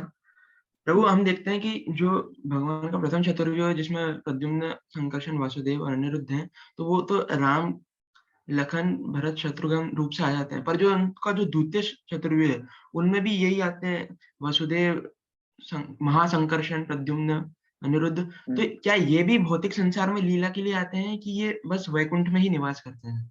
इनका निवास वैकुंठ में ही मुख्यतः होता है, और अलग-अलग श्रेणियों में अलग-अलग अवतारों का प्रयोजन होता है। तो केवल वही अवतार आते हैं नीचे, सब लोग को नीचे आने की आवश्यकता नहीं है। असंख्य वैकुंठ ग्रह हैं, तो ऐसा जरूरी नहीं है कि सारे वैकुंठ अवतारों को भौतिक संसार में आना ही पड़ेगा, ऐसा जरूरी नहीं। उनका बहुत कुछ काम आध्यात्मिक जगत में भी है, तो जरूरी नहीं है सब लोग नीचे आए। जिसका जब प्रयोजन है, वो अवतार लेते हैं। ठीक ओके है प्रभु। प्रभु, अपराध माफ करना, मेरा बिल्कुल प्रवेश नहीं है इस जो मैं प्रश्न पूछने आ रहा हूँ, परंतु लोग पूछते हैं, इसलिए मेरे को आपसे पूछना पड़ रहा है, क्योंकि तब जवाब देने को कुछ नहीं होता है। जब बिल्कुल वो बोलते हैं कि जो रासलीला है, उसमें 10,000 करोड़ जो महारास थी, उसमें 10,000 करोड़ गोपियां थी, तो इतने तो वृंदावन में जगह ही नहीं है। तो ये ऐसा कैसे हुआ? ऐसा ऐसे हुआ क्योंकि उनकी जो बुद्धि है, वो कूप मंडूक जैसी है। कूप मंडूक जानते हैं ना, मिस्टर फ्रॉग। प्रभुपाद बोलते, मिस्टर भी नहीं, प्रभुपाद बोलते थे डॉक्टर फ्रॉग। ये डॉक्टर फ्रॉग फिलॉसफी क्या है? उनको लगता है कि उनके कुएं के बराबर ही प्रशांत महासागर है, जबकि ऐसा नहीं है। वृंदावन भौतिक भूमि नहीं है। जितने भी भगवान के धाम होते हैं, वो कमल के समान होते हैं। जैसे कि ब्रह्म संहिता में दूसरे श्लोक में बताया गया है कि सहस्त्र कमलम, सहस्त्र पत्र कमलम, गोकुलाक्ष महत्पदम। जो भगवान का वृंदावन धाम है, वो कमल पुष्प के समान है, जिसमें हजारों पंखुड़ियां हैं। तो जब भी भगवान की लीला की आवश्यकता के अनुसार जिस प्रकार कमल खिल जाता है, वृंदावन की भूमि भी बड़ी हो जाती है। और जब उनको जल्दी कहीं जाना होता है, तो वो कमल छोटा हो जाता है। जैसे आप जब वृंदावन परिक्रमा में जाएंगे, आप देखेंगे कि वृंदावन कहीं है, भगवान का गोकुल कहीं है, उन्होंने कहीं तालवन कहीं पर है। इतना दूर दूर कैसे जाते थे? हम तो बस से जाने में हमको 2 घंटा लगता है, तो भगवान पैदल कैसे जाते थे? ऐसे ही जाते थे। जब भगवान को कहीं जल्दी पहुंचना है, तो कमल ऐसा हो जाता था, तो भगवान तुरंत पहुंच जाते थे। फिर कभी जगह की आवश्यकता है, कमल फिर एक्सपैंड हो जाता है। तो ये आध्यात्मिक संसार की भूमि है वृंदावन। तो उसकी गणना हम भौतिक विचार से इस प्रकार करेंगे, तो कंफ्यूज अवश्य होंगे ही। तो यह लोगों का जो ज्ञान है, वह कूप मंडूक के जैसा है। लेकिन हम शास्त्रों से समझते हैं कि किस प्रकार ये धाम कमल पुष्प के समान विस्तार और संकुचित हो सकते हैं, और भगवान की लीलाओं के हिसाब से वहां पर स्थान होता है। आप भगवान के धाम की क्या बात करते हैं? कुबेर का पुष्पक विमान उस तरह था, जितने आदमी बैठेंगे फिर भी उसमें बैठने की जगह एक्स्ट्रा होगी। जब एक भौतिक विमान उस तरह बन सकता है एक देवता के द्वारा, तो भगवान का धाम तो बहुत बड़ी चीज है। तो उस प्रकार से भगवान की आवश्यकता अनुसार धाम विस्तार करता है। ठीक है, थैंक यू प्रभु। प्रभु, एक लास्ट प्रश्न और था। जो पराशर मुनि ने जो भगवान की डेफिनेशन बताई थी, उसमें से उन्होंने बताया था ऑल स्ट्रेंथ हो, फेम हो, ऑल ब्यूटी हो, ऑल नॉलेज हो, ऑल रिनंसिएशन हो। हाँ। तो उसमें से जब हम देखते हैं कि भगवान कृष्ण के 64 गुण हैं, परंतु श्रीमती राधा रानी के 25 गुण होने के बावजूद भी उनका एक गुण ऐसा है कि वो कृष्ण को समस्त रूप से कंट्रोल कर सकती हैं। वो कृष्ण से भी ज़्यादा आकर्षक है, उनसे भी ज़्यादा सुंदर है। और भगवान की कई जो गुण है, जैसे वो बांसुरी बजाना इत्यादि, वो श्रीमती राधा रानी ने उनको सिखाया। तो क्योंकि राधा रानी और कृष्ण अलग-अलग नहीं है। जिस प्रकार सूर्य और सूर्य का प्रकाश अलग-अलग नहीं होता है, वैसे श्रीमती राधा रानी और कृष्ण अलग-अलग नहीं। भगवान श्री कृष्ण की अलादनी शक्ति है श्रीमती राधा रानी। या फिर अगर सरल रूप से देखें तो भगवान का पुरुष रूप कृष्ण और प्रकृति रूप राधा रानी, मेल रूप कृष्ण, फीमेल रूप कृष्ण राधा रानी, उनमें कोई अंतर नहीं है। राधा रानी कोई अवतार विस्तार नहीं है, वो स्वयं कृष्ण है। राधा कृष्ण एक आत्मा दुई देहधारी, वो दोनों एक ही हैं, दो देहों में है। जिस प्रकार लीला का संवरण हो सके, नहीं तो उन दोनों में कोई भी अंतर नहीं है। इसलिए लीला की माधुरी को बढ़ाने के लिए श्रीमती राधा रानी कृष्ण को बांसुरी इत्यादि सिखाती हैं, लेकिन उन दोनों में कोई अंतर नहीं है। तो यह समझना थोड़ा सा और उत्कृष्ट सब्जेक्ट है, जो हम आगे चर्चा करेंगे। थैंक यू प्रभु जी। हरे कृष्ण, दंडवत प्रणाम। प्रवीण प्रभु। हरे कृष्ण प्रभु जी, समय है? हाँ बताइए। हाँ, ओके प्रभु जी, जैसे आपने चार्ट में दिखाया वैभव प्रकाश और विलास प्रकाश, तो उसमें जैसे भगवान के जो अवतार होते हैं, जैसे आपने बताया द्वारका में एक्सपैंड करते हैं या रासलीला के समय में, तो क्या उन अवतारों का इटर्नल एग्जिस्टेंस होता है वैकुंठ धाम में, या फिर वो किसी स्पेसिफिक पर्पस के लिए आते हैं और फिर भगवान से फिर से मर्ज हो जाते हैं? इनका देखिए, जैसे भगवान करोड़ों गोपियों के साथ करोड़ों कृष्ण बने, तो जरूरी नहीं है कि ये करोड़ों कृष्ण हमेशा ही निवास करेंगे, ऐसा जरूरी नहीं है। वो भगवान के रेप्लिकाज हैं। रेप्लिका भी नहीं बोलना चाहिए, एक तरह से जैसे एक दीप से दूसरा दीप जलाते हैं, वह ब्रह्म संहिता में अवतारों के लिए बताया गया है। लेकिन हम उसी को इन प्रभाव प्रकाश के लिए भी बता सकते हैं कि एज इट इज प्रयोजन के लिए भगवान विस्तार करते हैं। जैसे करोड़ों के साथ करोड़ों बन गए, उसके बाद फिर एक में ही दोबारा से मर्ज हो जाते हैं। जैसे जब भगवान द्वारका में राजमहल में जाते थे, तो 16,108 महलों से एक साथ निकलते थे, लेकिन जब राजमहल के कोर्ट रूम में कॉरिडोर में आते थे तो सब एक में मिल जाते थे, और फिर एक वसुदेव कृष्ण कोर्ट रूम में जाकर के मीटिंग अटेंड करते थे। फिर जब वापस जाते थे तो पुनः 16,108 में विस्तृत होकर के अपनी अपनी रानियों के महल में जाते थे। तो उस प्रकार से प्रयोजन के हिसाब से भगवान विस्तार करते हैं और फिर पुनः एक साथ एक ही रूप में आ जाते हैं।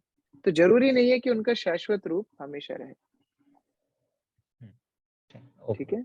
प्रभु, इसी में प्रश्न था कि क्या फिर जैसे जो अंश है यानी जीव आत्मा है, वो भी मुक्ति में, जैसे बताया गया 5 तरह की मुक्ति है, तो उसमें एक मुक्ति है जिसमें भगवान के शरीर के साथ मर्ज हो जाते हैं, तो क्या यह भी संभव है? ऐसा ही होता है?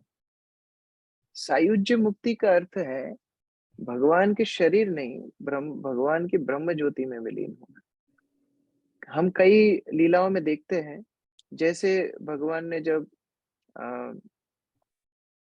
अरिष्टासुर को वध किया, अरिष्टासुर का वध करने के बाद उनकी जो आत्मा है भगवान कृष्ण के शरीर में प्रवेश कर गई। लेकिन आचार्य लोग बताते हैं कि वह प्रवेश की भगवान कृष्ण के शरीर में और फिर ट्रांसपोर्ट कर दी गई ब्रह्म ज्योति। इसका मतलब ये नहीं है कि वो भगवान कृष्ण के साथ एकाकार हो गया उनका, नहीं। सायुज्य मुक्ति मतलब भगवान की ब्रह्म ज्योति के साथ युक्त होना, और बाकी 4 जो मुक्तियां हैं उसमें भगवान का सानिध्य प्राप्त होता है।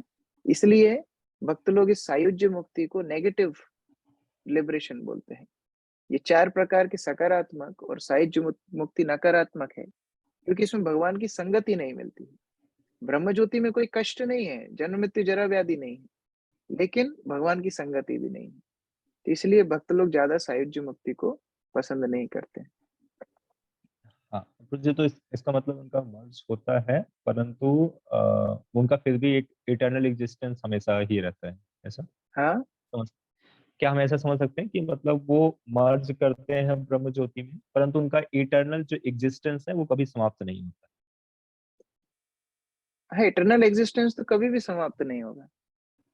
भगवान गीता की शुरुआत में अर्जुन को बोले हैं ना कि ना आप आप कभी हम अंत जाते होंगे, हाँ ना मेरा कभी अंत होगा, मैं हमेशा था, आप हमेशा, सारे राजा हमेशा रहेंगे। तो ये तो कभी भी खत्म नहीं होगा, चाहे ब्रह्म ज्योति में युक्त हो, चाहे वैकुंठ जाए, चाहे भौतिक संसार रहे। ठीक है, ठीक, यस प्रभु, थैंक यू। अभय प्रभु। कृष्ण प्रभु जी।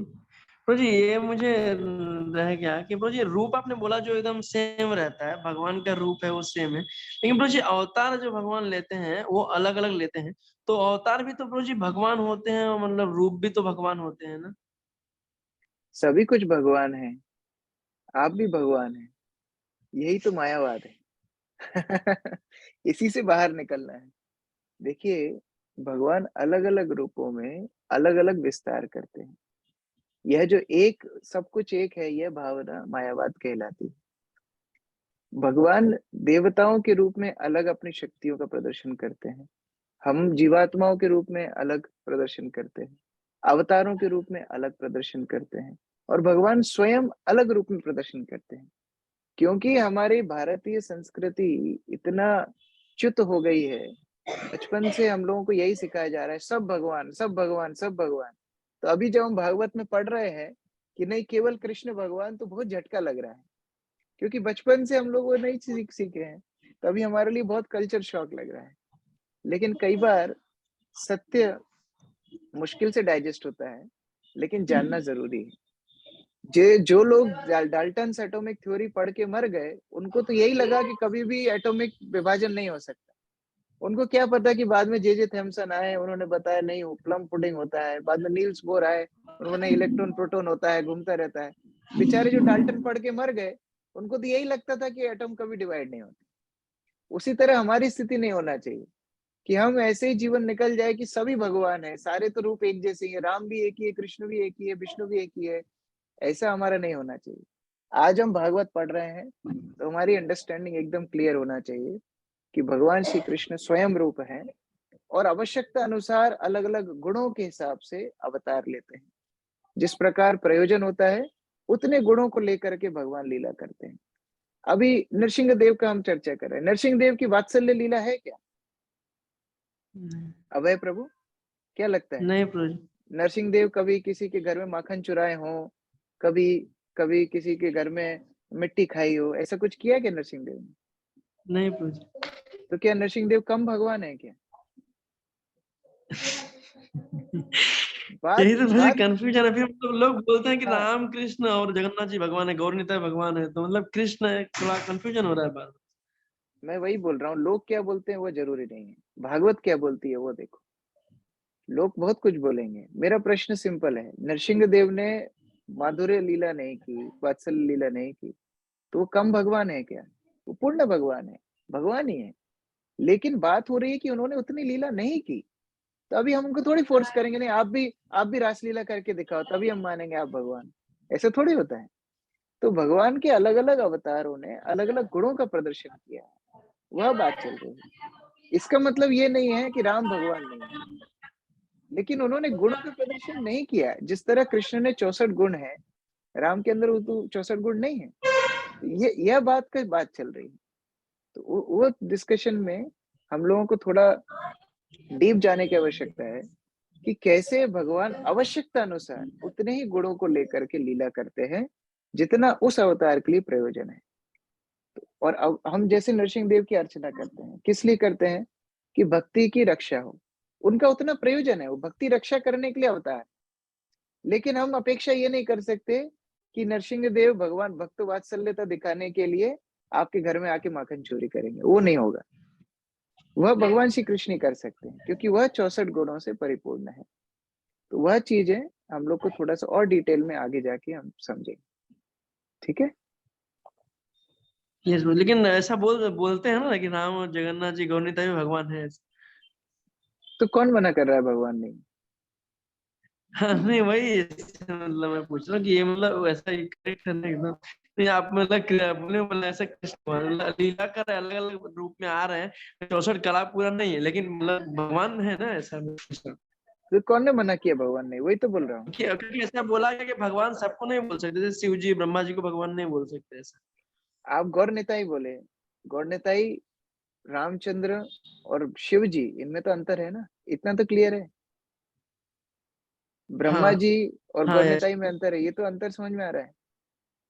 तो दो दो चीजें मिक्स हो रहा है इधर। हाँ यस शिव जी ब्रह्मा जी भगवान नहीं है, इसमें 100% कोई भी डाउट नहीं है, 100% क्लियर कि ब्रह्मा जी शिव जी भगवान नहीं है। लेकिन गौर नेताई भगवान नहीं है, ऐसे तो मैंने कहीं बोला ही नहीं। गौर नेताई भगवान है, नहीं, भगवान ये नहीं राम मैं बोल रहा भगवान प्रभु है। जी, ये नहीं बोल रहा।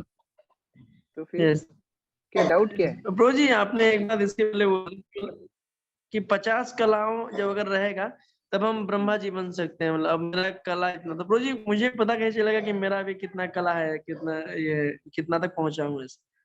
जितना बढ़ेगा उतना ही लगेगा कि हमारे अंदर एक भी गुण नहीं है। ये भक्ति का मजा है। जितने गुण बढ़ेंगे उतना ही आपको लगेगा कि मेरे अंदर कोई भी गुण नहीं। जब ऐसा लगने लगे कि मेरे अंदर कोई भी गुण नहीं है, इसका मतलब हम आध्यात्मिक रूप से प्रगति कर रहे हैं। भक्तिविनोद ठाकुर को लगता था कि उनके अंदर केवल ही पाप है, नहीं कोई पुण्य लेश, थोड़ा सा भी पुण्य नहीं है। तो जब ऐसा लगने लगे कि मेरे अंदर कोई भी पुण्य नहीं है, केवल पाप है अंदर से एकदम, तब समझना कि आपकी आध्यात्मिक प्रगति हो रही है। ठीक है। अब प्रभु जी ये धाम में क्या अंतर है? जैसे बैकुंठ आपने बोला उसमें अंतर है, द्वारिकाधीश पुरी में अंतर है, फिर गोलोक वृंदावन, इसमें प्रभु जी ये तो सब भगवान के ये सब धाम ही है, तो मतलब इसमें अंतर है। मतलब गोलोक वृंदावन तो भगवान रहते हैं, लेकिन और बैकुंठ ये सब भी भगवान का ही धाम है, तो इसमें अंतर है प्रभु जी, जानना है। बिल्कुल अंतर है। जो उत्कृष्ट अवतार है उनका उत्कृष्ट धाम है, जो थोड़ा नीचे कम गुणों वाले अवतार है उनका नीचे धाम है। तो हैरार्की है। जो पूर्ण पुरुषोत्तम भगवान श्री कृष्ण है, उनका गोलोक वृंदावन सर्वश्रेष्ठ है, सबसे सर्वोपरि है। खाना सब कुछ ही है, लेकिन फिर भी अलग अलग आइटम अलग अलग पसंद करते हैं लोग। भगवान चैतन्य महाप्रभु अपनी माता को बोलते हैं ना, उन्होंने मिट्टी खा ली, तो उनकी माता ने बोला आपने मिट्टी क्यों खा ली? तो चैतन्य महाप्रभु बोलते सभी तो एक ही है, मिट्टी से ही तो खाना आता है, मिट्टी से ही तो अन्न आता है, उसी से तो आप पूरी सब्जी बनाते हैं, तो पूरी सब्जी खाओ चाहे मिट्टी खाओ, एक ही बात तो है। तो माता बोलती नहीं नहीं ऐसा थोड़ी है, मिट्टी अलग है, अन्न अलग है। तो भगवान बोलते हैं हाँ, उसी प्रकार से भगवान के सारे अवतार भी अलग अलग हैं, एक ही जैसे थोड़ी है। तो भगवान के धाम भी अलग अलग है। जिस प्रकार भगवान के वैकुंठ धामों में भगवान ऐश्वर्य दिखाते हैं, ये फिर अपने आप में एक टॉपिक है, हम लोग आगे कभी चर्चा करेंगे। 5 मुख्य रस हैं, 5 रसों के आदान प्रदान के हिसाब से इन लोकों की गणना की गई। जैसे वैकुंठ में केवल शांत और दास्य रस ही रहता है, उसके ऊपर जो लोक हैं उनमें शांत, दास्य, साख्य, फिर कोई गुण में कभी वात्सल्य मिलता है थोड़ा। लेकिन गोलोक वृंदावन में 5 रस, माधुर्य तक 5 रसों का प्रकाश होता है। तो वह फिर एक विस्तृत जानकारी है, जो फिर अपन 5वें स्कंद में विस्तृत रूप से पढ़ेंगे। ठीक है। प्रभु जी एक बात ये भी है कि मतलब महाप्रभु का मतलब अगर देखा जाए, पढ़ा जाए लीला, तो महाप्रभु का तो सेम लीला है प्रभु जी। मतलब महाप्रभु जो कृष्ण भगवान ने किया महाप्रभु ने किया, तो वो तो सेम है ना, लेकिन महाप्रभु कृष्ण में तो कोई अंतर नहीं। हाँ, कोई अंतर नहीं। प्रभुपाद ने पिछले पर्पट में बोला श्री कृष्ण एवं श्री चैतन्य महाप्रभु अवतारों की गणना में नहीं आते, वो अवतारी हैं, उनमें कोई अंतर नहीं। ठीक है। अजय प्रभु, हरे कृष्ण। हरे कृष्णा प्रभु जी जैसे बलराम जी, संकर्षण, प्रद्युम्न, अनिरुद्ध के बारे में आता है उल्लेख, तो बलराम जी के बारे में अक्सर उनकी मतलब कृष्ण जी के साथ कहीं ना कहीं उल्लेख आता है, पर जैसे संकर्षण या अनिरुद्ध या प्रद्युम्न, इसके बारे में कभी पढ़ने में नहीं आया, सुनने में नहीं आया। तो भागवत में आगे हम लोग पढ़ेंगे, जिस प्रकार चित्रकेतु संकर्षण की आराधना करते हैं, संकर्षण से मिलने जाते हैं, भगवान शिव संकर्षण की आराधना करते हैं। तो आगे जाकर के हम लोग इनको और विस्तार से देखेंगे कि इन चारों की क्या गतिविधियां होती हैं। और इसका और डिटेल डिस्क्रिप्शन चैतन्य चरितामृत में है। भागवत में तो है, भागवत में पढ़ेंगे, लेकिन फिर चैतन्य चरितामृत जब पढ़ेंगे उसमें और डिटेल में पढ़ेंगे। ठीक है। विनीत प्रभु। हरे कृष्णा प्रभु, दंडवत प्रणाम। प्रभु जी, अभी आप चैतन्य महाप्रभु के बारे में बता रहे हैं, तो चैतन्य महाप्रभु भगवान शिव और राम जी, इन तीनों का एक बार फिर थोड़ा सा आप क्लियर करें प्रभु, तीनों की स्थिति। देखिए, भगवान श्री चैतन्य महाप्रभु कोई अन्य अवतार नहीं है, राधा और कृष्ण का सम्मिलित रूप है। तो जो राधा और कृष्ण की स्थिति है वही चैतन्य महाप्रभु की स्थिति है। ये भगवान का हिडन इनकारनेशन है। जैसे भगवान श्री कृष्ण के अंदर जब इस प्रकार ब्रज लीला प्रकाशित करने के बाद भावना आई कि मैंने अपनी ब्रज लीला तो दिखा दी, लेकिन इसके अंदर प्रवेश कोई नहीं कर पाएगा, क्योंकि उस प्रकार का प्रेम किसी के अंदर है नहीं। तो श्रीमती राधा रानी का भाव लेकर के भगवान श्री कृष्ण चैतन्य महाप्रभु के रूप में आते हैं। तो क्योंकि वो श्री कृष्ण स्वयं है, कृष्णाय कृष्ण चैतन्य नामने गौरत्विषे नमः, क्योंकि वो स्वयं श्री कृष्ण है, उनकी स्थिति अवतारों में गणना नहीं होती है। जैसे मैंने भगवान जगन्नाथ का बताया, भगवान जगन्नाथ और कृष्ण कोई अंतर नहीं है, तो उनकी गणना अवतारों में नहीं होगी, वह भगवान के ही रूप है। बलराम और कृष्ण में कोई अंतर नहीं है, तो उनकी गणना अवतारों में नहीं होगी। लेकिन बाकी जो अवतार हैं, जो विष्णु की स्थिति है, भगवान विष्णु, महाविष्णु भौतिक सृष्टि से जब आदान प्रदान भगवान को करना होता है तो महाविष्णु के रूप में आते हैं, जो कि हमने पिछले इस अध्याय की शुरुआत में 3 प्रकार के पुरुषों का अध्ययन किया। उनका कार्य है भौतिक सृष्टि का सृजन करना, उसका पालन करना, तो वह महाविष्णु की स्थिति है। और भगवान राम, जैसा कि मैंने उस गोलोका चार्ट में आप लोगों को दिखाया था, जो मथुरापुरी के पास में अयोध्या धाम चिन्मय जगत में रहता है, भगवान राम के रूप में वहां पर निवास करते हैं और युग अवतार नहीं, लीला अवतार के रूप में भौतिक सृष्टि में आते हैं। तो वह भगवान राम की स्थिति है। अब भगवान राम और कृष्ण में एक ही पार्थक्यता है, माधुर्य रस का। माधुर्य रस की जो गणना है वह सर्वश्रेष्ठ रसों में की जाती है, और माधुर्य रस का प्रकाश भगवान राम नहीं करते हैं। तो इसीलिए भगवान राम की स्थिति माधुर्य रस का प्राकट्य उनकी लीलाओं में नहीं होता है। वात्सल्य थोड़ा होता है, जैसे भगवान श्री कृष्ण को समग्र ब्रजवासी अपना पुत्र मानते थे, लेकिन भगवान राम के साथ ऐसी स्थिति नहीं है। उनके साथ थोड़ा वात्सल्य है, माताओं का वात्सल्य है, दशरथ का वात्सल्य है, बाकी प्रजा उनको राजा के रूप में मानती थी। तो वह एक पार्थक्यता वहां वात्सल्य रस में भी थोड़ा कम है। तो ये गणना भक्तों के साथ जो आदान प्रदान होती है उनके आधार पर है। देखिए, मैंने रेस्टोरेंट का उदाहरण दिया। आप कभी कुछ ऑर्डर करेंगे, आपको लगेगा आपने बेस्ट ऑर्डर किया है, लेकिन हो सकता है आपकी बगल वाली टेबल पे किसी ने कुछ और ऑर्डर किया हो जो आपको बिल्कुल भी पसंद ना हो। तो इसका मतलब ये नहीं है क्योंकि आपको पसंद नहीं है रेस्टोरेंट में वो आइटम होना ही नहीं चाहिए, नहीं, किसी और को वो पसंद है। तो उसी प्रकार से भगवान की सभी जीवात्माएं संतान है, और हर जीवात्मा कृष्ण लीला से आकृष्ट हो ये जरूरी नहीं है। कोई दास्य भाव में ही रहना चाहते हैं, वैकुंठ में ही सेवा करना चाहते हैं, तो भगवान वैकुंठ रूपों में उनको दर्शन देते हैं, उनके साथ आदान प्रदान करते हैं। कोई भगवान रामचंद्र को दास्य रूप में ही सेवा करना चाहते हैं। जैसे अगर आप हनुमान जी से बोलो कि नहीं आप कृष्ण को सेवा करो, हनुमान जी नहीं करेंगे, उनके इष्ट देव राम ही है। तो उस प्रकार से ये कोई नहीं बोल सकता है कि नहीं कृष्ण के भक्त ही सब कुछ है, राम के भक्त कुछ नहीं है। नहीं, अलग अलग अवतारों का अलग अलग आदान प्रदान है, और भगवान सबकी आवश्यकताओं के हिसाब से अवतार लेते हैं, आदान प्रदान करते हैं।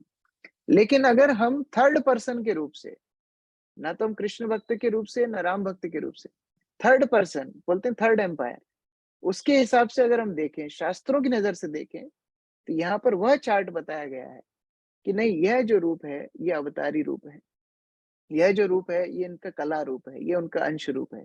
ये पूरा description as a third person हो रहा है। लेकिन मान लीजिए प्रहलाद महाराज के लिए नरसिंह देव ही सब कुछ है।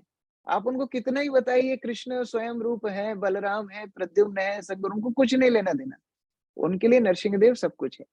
तो उस तरह भक्त और भगवान का संबंध अलग अलग स्थितियों में अलग अलग आदान प्रदान से होता है। लेकिन भगवान का अगर अपन निरपेक्ष रूप से देखें, एकदम थर्ड पर्सन रूप से देखें, तो ये चार्ट का अपन डिस्क्रिप्शन भागवत में देख रहे हैं कि कौन सा अवतार किससे आता है, क्या स्तोत्र है। तो ये वहां पर बात चल रही है। लेकिन जिस इष्ट देव के प्रति, जिस भगवान के रूप के प्रति जिस भक्त का भाव होता है, भगवान उसी के हिसाब से उसको आदान प्रदान करते हैं। ठीक है। जी प्रभु जी, इसमें मतलब जैसे फिर भगवान राम जो है एक इंडिपेंडेंट मतलब जो है उनकी स्थिति है, उनका मतलब जैसे कोई भगवान कृष्ण से या मतलब उनसे क्या आदान प्रदान है, या वो अपनी स्थिति एक अपनी ही है उनकी? हाँ, भगवान कृष्ण के रूप से आते हैं, वो स्तोत्र तो भगवान कृष्ण ही है, लेकिन भगवान राम की अपनी स्थिति है, अपना लोक है, अपने भक्त हैं। जो भगवान राम की आराधना करेगा वो भगवान के अयोध्या धाम को जाएगा। गोलोक वृंदावन के जो पास में, समीप में, मथुरा के पास में अयोध्या धाम है, वहां पर जाकर के भगवान राम की सेवा करेगा। ये जो रूपों में भगवान की सेवा भक्त करता है, उन्हीं लोकों में वो जाता है। ठीक है। जी प्रभु जी, एक प्रश्न और था प्रभु जी, जैसे हम मृत्यु के बाद जो है जब शरीर छोड़ते हैं, तो उस समय तो हमारा जो है चिन्मय शरीर होता है। तो चिन्मय शरीर में प्रभु जी मतलब जैसे जो आज भौतिक जगत में जो एक हमारे में जो अवगुण होते हैं, तो चिन्मय शरीर में भी वो अवगुण मतलब अवस्थित होते हैं प्रभु जी? नहीं, कि नहीं, नहीं।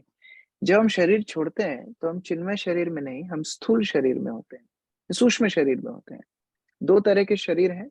स्थूल शरीर जो हम देख पा रहे हैं, पंच महाभूत का जो शरीर बना हुआ है, ये हम देख पा रहे हैं, ये स्थूल शरीर होता है। मृत्यु के समय हम इस शरीर को छोड़ते हैं, लेकिन हमारा सूक्ष्म शरीर हमारे साथ ही जाता है, जिसमें मन, बुद्धि, अहंकार, ये 3 वस्तुएं होती हैं। तो वह अवगुणों को धारण करता है। उनके आधार पर हम अगले स्थूल शरीर में जाते हैं। जब हम आध्यात्मिक जगत में जाते हैं, तब ये स्थूल शरीर को भी छोड़ते हैं, सूक्ष्म शरीर को भी छोड़ते हैं। तब पूर्ण रूप से आत्मा अपने चिन्मय शरीर में आध्यात्मिक जगत में जाती है। जब तक हम भौतिक संसार में हैं, तब तक ये सारे अवगुण हमारे सूक्ष्म शरीर से चिपके होते हैं, और सूक्ष्म शरीर ही तो हमको अगले शरीर में लेके जाता है। आज मेरी चेतना मान लीजिए जानवर की है, तो जब मैं मृत्यु को प्राप्त होऊंगा, तो मेरा सूक्ष्म शरीर मुझे जानवर की योनि में लेकर के जाएगा। लेकिन जब भगवत भक्ति करते हैं, तो ये स्थूल शरीर और सूक्ष्म शरीर दोनों से ही मुक्त होकर के भगवत धाम जाते हैं। तो प्रभु जी ठीक है? इसी भौतिक शरीर से ही हमको मुक्ति लेना पड़ती है, मतलब हम सूक्ष्म शरीर के मतलब वो तो फिर वो डिसाइड ही हो गया, जब सूक्ष्म शरीर में गए तो फिर हमको नया जन्म लेना ही है। अभी जब हम भौतिक हाँ, जगत में अभी ही हम मुक्त हो सकते हैं। हाँ, देखिए सूक्ष्म शरीर अभी भी है ना, अभी भी तो सूक्ष्म शरीर है। मन, बुद्धि, अहंकार तो अभी भी है। 2 अलग-अलग शरीर नहीं है, ये एक के ऊपर एक है। जैसे मान लीजिए मैंने कुर्ता पहना हुआ है, कुर्ते के अंदर गंजी पहनी हुई है। तो ये सूक्ष्म शरीर और फिर स्थूल शरीर। तो ये दोनों ही शरीर हमारी आत्मा के ऊपर अभी है। मुख्य मुक्ति होती है सूक्ष्म शरीर से मुक्ति। स्थूल शरीर तो बदलता तब तक रहेगा जब तक सूक्ष्म शरीर है। इसलिए भगवान गीता में बार-बार बोलते हैं, मन को मुझे मेरे ऊपर लगाओ, बुद्धि को मेरे ऊपर लगाओ, मेरे तुम दास बनो। तो ये मन, बुद्धि, अहंकार को भगवान शुद्ध करते हैं। जब ये शुद्ध हो जाता है, तो भक्त इस स्थूल और सूक्ष्म शरीर के बंधन से मुक्त होकर के आध्यात्मिक संसार में चला जाता है। प्रभु जी जब आध्यात्मिक संसार में जाते हैं, बताते हैं कि देवता बन जाते हैं और वो भी पच्युत होकर वापस स्वर्ग से नीचे आते हैं, तो प्रभु नहीं, जी नहीं, जब नहीं। आध्यात्मिक संसार नहीं, वो स्वर्ग में जाएंगे। स्वर्ग की बात चल रही है। आध्यात्मिक संसार मतलब है भगवान का धाम। वहां जो जाएगा दोबारा नीचे नहीं आएगा, वहां पर च्युत नहीं होगा। मैंने पिछली क्लास में आप लोगों को एग्जांपल दिया था ना होटल का। होटल से चेकआउट होता है। होटल में जितने दिन रहेंगे, पैसा भरेंगे, उतना दिन रह पाएंगे, फिर चेकआउट करना पड़ेगा। तो देवताओं के लोक में भी तो भौतिक शरीर ही है, वो आध्यात्मिक शरीर नहीं है। वहां पर जितना आपका पुण्य कर्म है, उतने दिन रहेंगे, फिर च्युत होकर के नीचे आ जाएंगे। लेकिन जब हम आध्यात्मिक जगत में जाते हैं, वो हमारा घर है। घर से कभी चेकआउट नहीं होता है। घर में व्यक्ति हमेशा रह सकता है। तो उस तरीके से ये 2 अलग-अलग चीजें हैं। एक स्वर्ग है, एक आध्यात्मिक संसार मतलब भगवान का घर। दोनों में अंतर है। जी प्रभु जी, थैंक यू प्रभु जी। एक छोटा सा प्रश्न, समय तो हो गया है प्रभु जी, नहीं, जैसे अभी ठीक है। हमारी क्लास का नियम वही है, जब जी तक भागवत पढ़ रहे हैं, तब तक के लिए कंपल्सरी, उसके बाद ऑप्शनल। तो किसी को ऐसा नहीं सोचना कि प्रभु जी लंबी क्लास ले रहे हैं। मैं तो क्वेश्चन आंसर डिस्कस कर रहा हूँ। जिसको जरूरी काम है, वो लोग जा सकते हैं, कोई दिक्कत नहीं। हाँ जी प्रभु जी, मैं ये पूछ रहा था प्रभु जी, जैसे गुणों की जो चर्चा हो रही, तो आज हम मतलब भौतिक लोगों में भी देखते हैं कि कुछ में विशिष्ट गुण पाए जाते हैं और वो सबको लीड करते हैं, लीडर हो जाते हैं और वही सब कुछ मैनेजमेंट करते हैं और उनके पीछे मतलब बाकी लोग चलते हैं। लेकिन प्रभु जी से गुण होने मतलब जो गुण है वो तो भगवान से ही आते हैं उनमें, लेकिन जो है उनकी जो नेगेटिविटी है, मतलब वो कुछ अच्छा नहीं करते हैं। जैसे अपन देखते हैं कई जैसे लीडर्स हैं, उनमें गुण तो इतने होते हैं कि लोग आकृष्ट होकर बहुत लोगों को वो चलाते हैं, लेकिन उन भला नहीं करते हैं, वो स्वयं का भला करते हैं। तो ये प्रभु जी कैसे मतलब इनको गुण ये कैसे प्राप्त हो जाते हैं? भगवान की कृपा से ही सब होता है, तो फिर इन लोगों पे किस प्रकार कृपा होती है कि इनको विशिष्ट गुण हो जाते हैं? ऐसा है, देखिए जैसे छोटे बच्चे जब जिद्दी करते हैं, तो बलवश माता-पिता को उनको कुछ देना पड़ता है। उसी प्रकार से जीवात्माएँ पूर्ण रूप से शुद्ध हैं, लेकिन वो ये जिद्दी करती हैं कि हमको भौतिक संसार में जाना है और ये जिद्दी के कारण वह भौतिक संसार में आ जाती हैं। अब भौतिक संसार का मतलब ही है अवगुण, भौतिक संसार का मतलब ही है अनर्थ।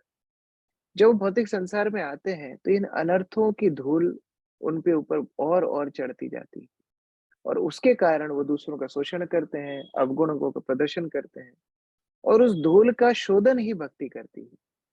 तो ये कुछ इस प्रकार हुआ कि शुद्ध आत्मा कीचड़ में गिरती है, अपने आप को गंदा करती है जिद्दी करने होने के कारण और फिर माता को ही उसको धुलाना पड़ता है। वह माता कौन है? भक्ति। फिर भक्ति की शक्ति से वो पूर्ण शुद्ध होकर के पुनः आध्यात्मिक जगत में जाने के लिए फिर से तैयार होता है। तो यद्यपि सारे गुण भगवान से ही आते हैं, लेकिन ये कल्मश की जिद्दी करता है जीव। भगवान जानबूझ के किसी के अंदर नेगेटिविटी नहीं भरते हैं। ये जीवात्मा का अपना स्वभाव उसकी इच्छाओं के अनुसार और ये दोनों साइड एप्लीकेबल है। किसी को यदि सद्गुण चाहिए, तो वह भी भगवान को यदि प्रार्थना करे कि मुझे सद्गुण चाहिए, प्रार्थना या इच्छा ही कर ले कि मुझे सबकी सेवा करना है। जिस प्रकार अभी जीवात्मा सोच रहा है मैं सबसे धनी बन जाऊं, मैं सबका शोषण करूं, मैं सबसे आनंदित हो जाऊं, ये इच्छा भगवान पूर्ण कर रहे हैं। तो अगर वह जीवात्मा यह सोचने लगे कि मैं सबका सेवक बन जाऊं, मैं सबकी सेवा करूं, मैं भगवान का शुद्ध भक्त बन जाऊं, तो भगवान वह गुण भी उसको दे देंगे। तो जाकी रही भावना जैसी, प्रभु मूरत देखी तिन तैसी। तो जीवात्मा की भावना जिस प्रकार होगी, भगवान उसी प्रकार से उसको मार्ग प्रदर्शन करेंगे, सुविधाएं देंगे। ठीक जी है? प्रभु जी। जी प्रभु जी। थैंक यू प्रभु जी। हरे कृष्ण। हरे कृष्ण प्रभु, बस दंडवत प्रणाम। धन्यवाद प्रणाम। बसंत प्रभु। हरे कृष्ण प्रभु जी, धन्यवाद प्रणाम। प्रभु जी मेरा क्वेश्चन नहीं है, मैं बस कुछ बोलना चाहता हूँ। प्रभु जी ये भागवत क्लास तो बहुत अच्छी होती है, लेकिन इसके बाद जो क्वेश्चन आंसर होते हैं ये एकदम अल्टीमेट, मतलब जितने मेरे प्रश्न ही नहीं रहते, सब इतने प्रश्न अच्छे पूछते हैं कि बहुत सारे जो डाउट थे भगवान को हम श्री कृष्ण को ही भगवान समझते थे, पर इतना अच्छे से नहीं समझते थे, तो बहुत सारी चीजें क्लियर हो। बस प्रभु जी एक रिक्वेस्ट है कि जो 3rd चैप्टर का जो क्लासेस है, अगर ये एटलीस्ट 3rd चैप्टर का जो अभी ये थोड़ा सा इसको मैं और सोच रहा था कि और अच्छे से रिवाइज करके नहीं, ये जो क्वेश्चन आंसर सेशन है, ये ज्यादा महत्वपूर्ण है। हमारे गुरु महाराज बोलते थे कि प्रश्न उत्तरों से ज्यादा अच्छे से विषय वस्तु समझ में आती है।